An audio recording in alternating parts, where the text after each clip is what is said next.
What's up, everybody? Welcome back to the channel. Out here in the marsh, gonna be targeting some flounder and redfish today. If y'all enjoy saltwater fishing along the Alabama or Mississippi Gulf Coast, or anywhere for that matter, give my channel a subscribe, give this video a like. Enough talking. Let's get in here in this dirty water and see if we can rip some lips on some flatties. Stay tuned. All right, here we go.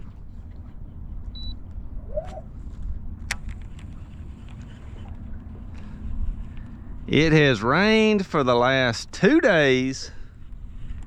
Our water is very muddy, very stained.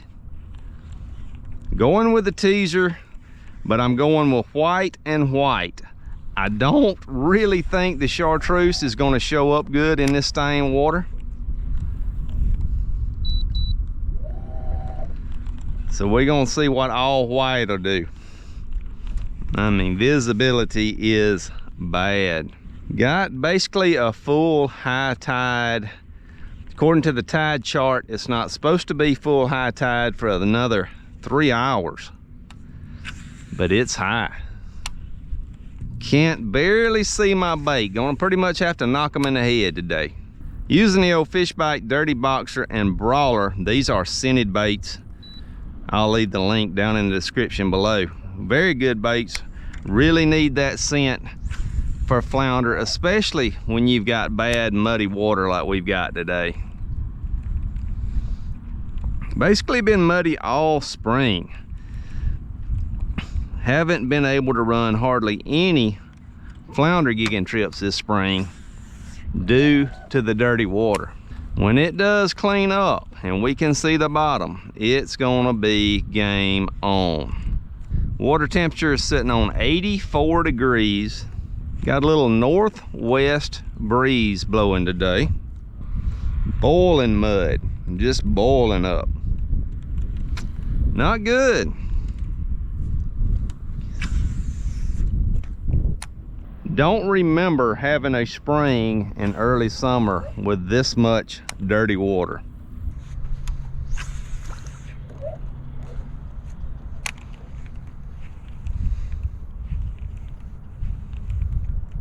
Ooh, I just got thumped. Right there, baby, right there.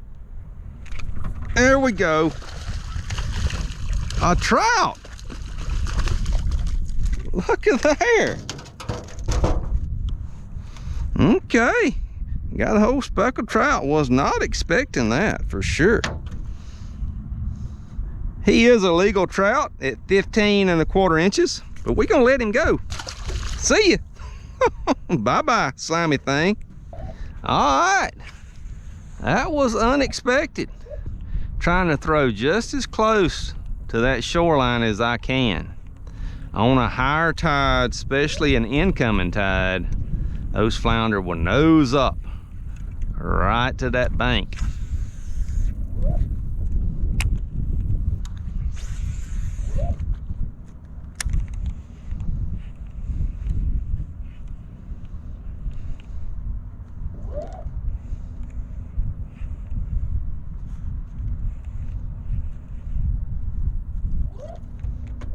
Ooh, right there.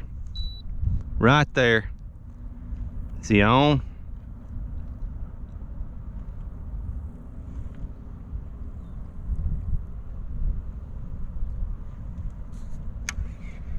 That was a flounder right there. Is he still there?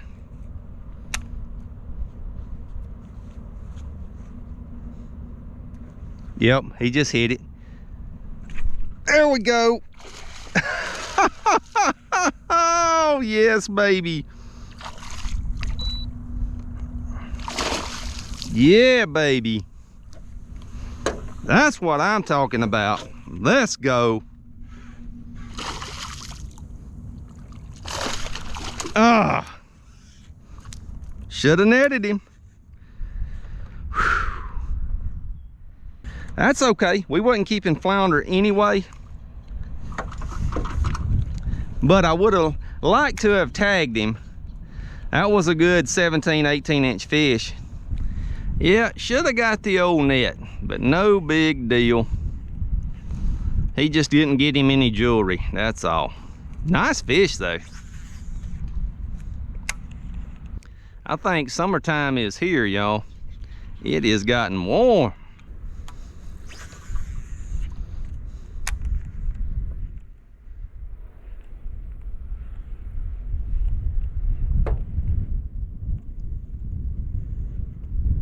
Right there. Flatty, baby, flatty. There we go.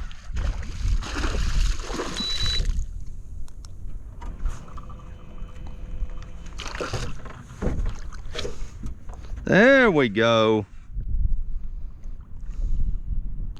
Good fish. Good fish. I'm gonna net that fish. He's not hooked the best in the world. And he's a good solid flounder. There we go. There we go, baby. Boom. Whoo! Let's go.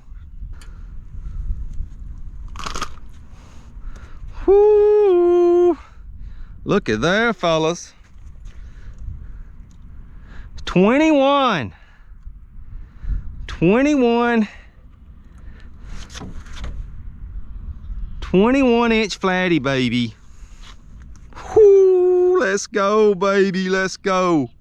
All right. I'm gonna let you go. I'm gonna put a tag in you first, old buddy.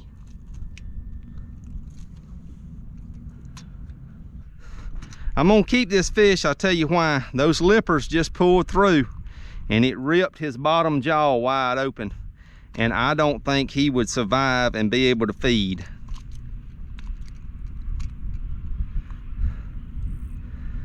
So we're gonna put that big guy in the box.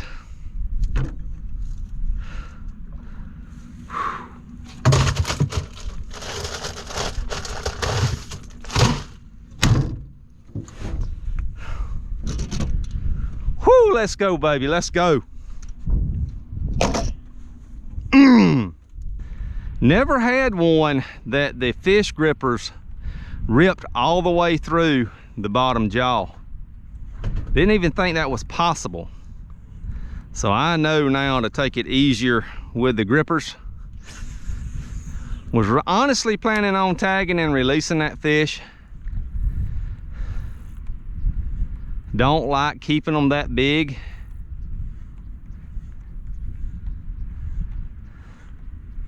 But he won't go to waste. All right, baby, let's go. Got our trout, got our 21 inch doormat flounder. Whew. And just getting started, just getting started. Had another probably 18, 19 inch fish that I let get off at the boat because I didn't use the net. I preach it to y'all, use the net, use the net. Did I use the net? No, I did not use the net. That joker will stuff up and be good. That's a meal for a whole family right there, stuffing that flounder. Yeah, I've never had those fish grippers rip the bottom jaw into two pieces on a flounder. That's a heavy fish. I didn't realize that that was even something that could happen. I know now. I'll be a lot easier with them from here on out. Croaker.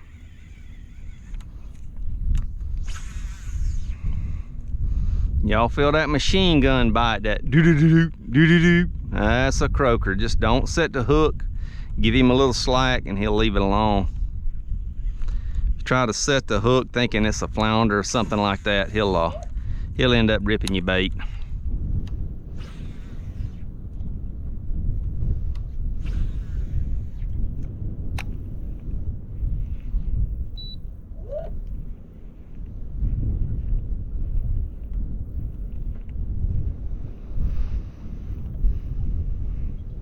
Right there. Right there. There we go.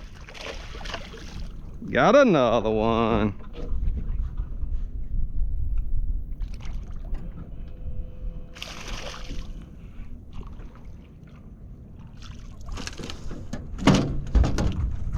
There we go.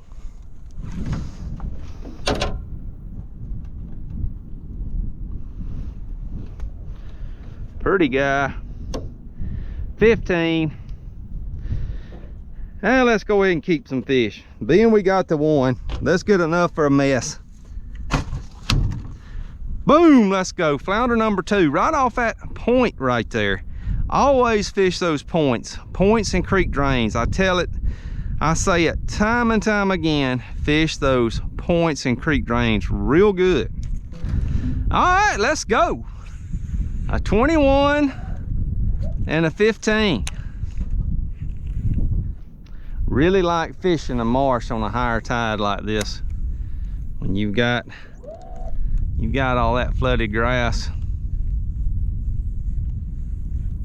Those flounder are gonna be tight to the bank.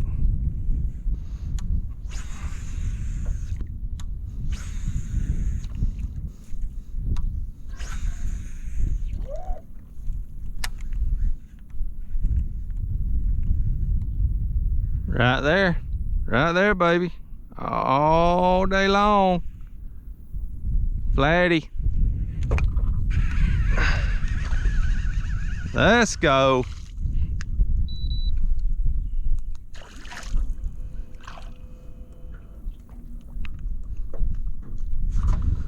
Let's go.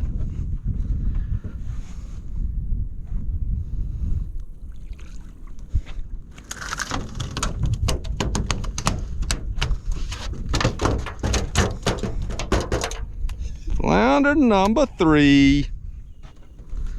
Boated flounder number 3 anyway. That one swallowed it.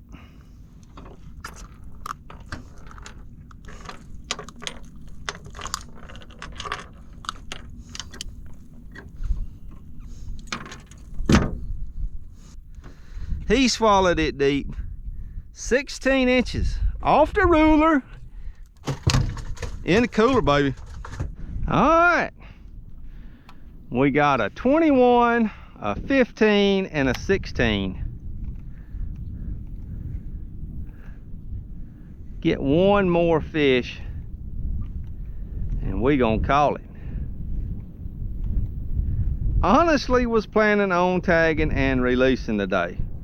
But once that bottom jaw ripped on that 21, I said I might as well keep a few fish.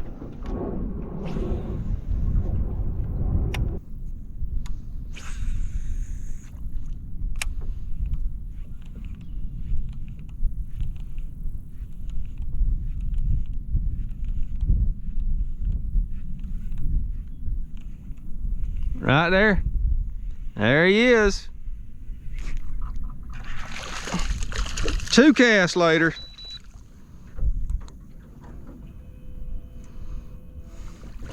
We're gonna be tagging that guy. We're gonna be tagging that little fella.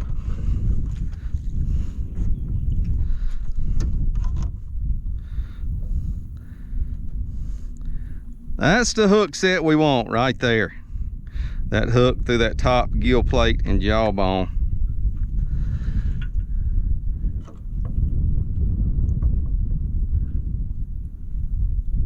"12-inch fish."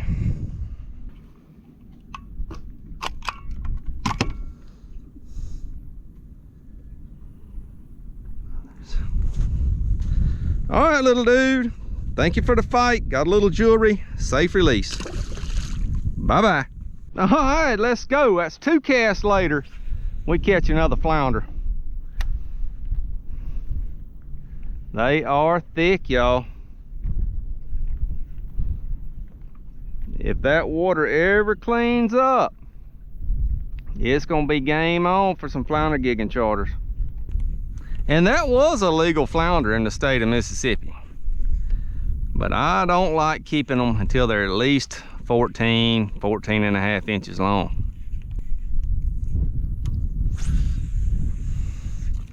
Just giving that bait a little bump, pause. Bump, reel back down. Bump, reel back down. All right, we got a major point right here. Got tide coming in around that point. Wind pushing that way, so there's a lot of current. I plan on traveling that direction, but I want to fish this little corner right here because it looks like the best spot off of this point to me. So I'll get pretty close.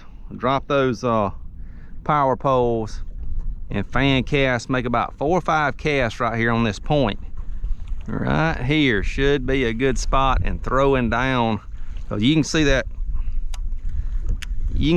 grass pulling this way. So that's a natural presentation for that bait. Coming down that shoreline.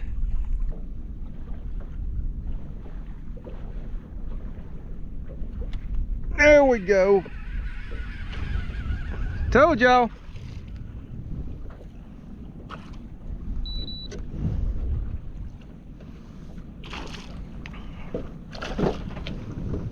Flounder number 5.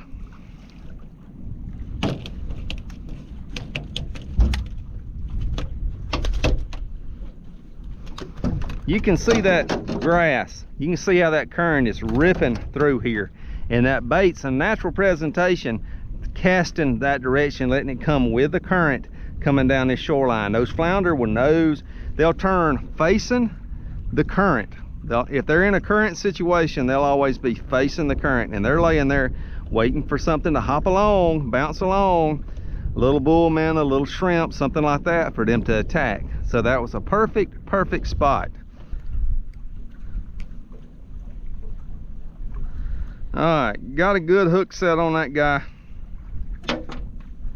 Give him a quick measurement.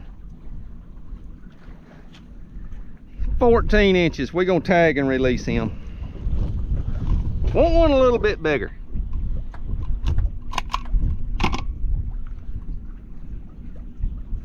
All right, got a little jewelry. See you, dude. Go. Bye-bye. All right.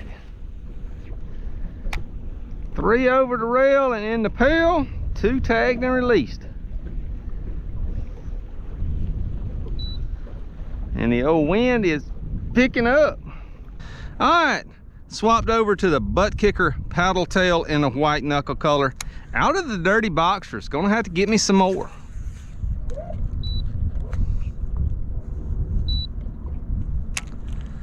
Let's see if we can catch that last flounder we want to keep.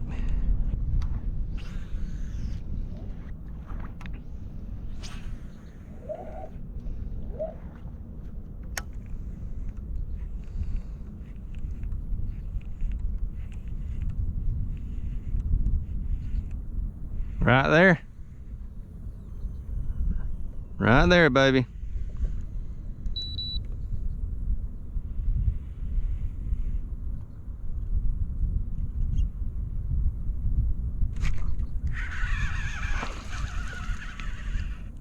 Flounder number 7.